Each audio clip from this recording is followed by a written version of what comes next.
Okay, first of all, I just want to thank everyone for coming out today. This is an important day, not only for us, but really for the community at large, whether they know it or not. And this is also just a time for us to come together and really kind of talk about why we're here and what we need to be doing to prevent things like what happened today from happening again in the future. So I just have a few words that I'm going to share, and then we've got a few speakers lined up, and then I'm going to open it up to anybody that wants to come and talk for a minute or two and tell us your story, tell us how you feel, anything you want to say. Make sure that your viewpoint gets heard. And I apologize, I'm going to be reading some of this because I didn't have too much time to memorize it. A lot of people have asked me, and may have asked you, why are we here today? We're in Houston, Texas. Why are we out here protesting something that happened, hundreds of miles away in California? And Martin Luther King Jr. was asked a similar question. And in his letter from a Birmingham jail, he answered it by saying, "I am in Birmingham because injustice is here. I am cognizant of the interrelatedness of all communities and states.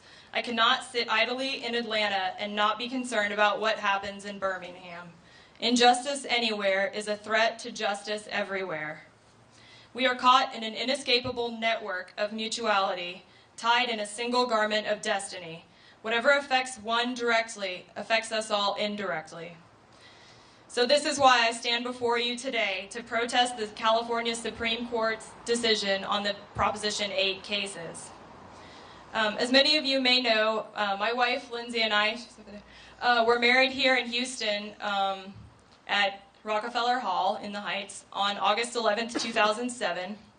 And on our one-year anniversary, which was last August 11th, 2008, we were married at Pismo Beach in California. And I had a poster up.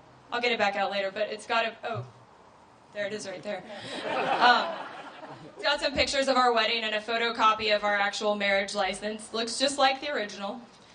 And it looks the same as everyone else's who gets married in California.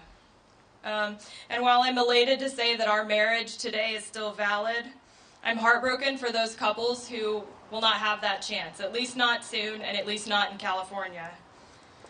The feelings that we experienced being told that our marriage would be legal just like anyone else's were indescribable. And the sense of validation that came with knowing that we were being given a bona fide marriage license is one that I will always hold with me, and it's a huge part of what inspires me to do the work that I do. And I'll say that, for the last couple months since the oral arguments, and really since November when Proposition 8 passed, and I know many of you here went through the same thing, wondering whether or not our marriages would still be valid. Just having a taste of what that's like to lose something that precious really makes you appreciate even more what you do have. And of course, us, and you'll meet other couples tonight that were married in California, we still don't have any rights here in Texas because of DOMA and because Texas offers no legal protections for same-sex couples. In the dissenting opinion in the case today, in the majority decision today, they would like us to believe their argument that, quote, "among the various constitutional protections recognized in the marriage cases," which is the case they decided last year, "as available to same-sex couples, it is only the designation of marriage, albeit significant, that has been removed by this initiative measure. However, we know that separate but equal is never equal."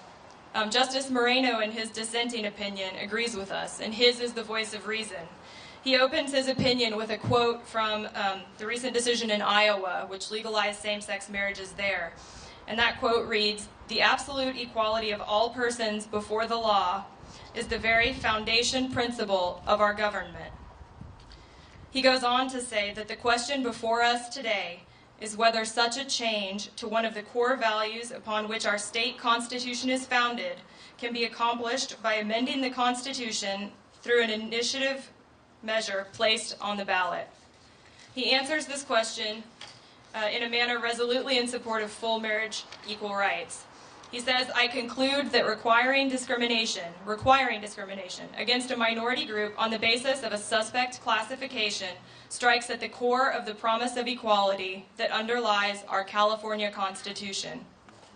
He also points out that the rule of the majority crafts today not only allows same-sex couples to be stripped of the right to marry, it places at risk the state constitutional rights of all disfavored minorities.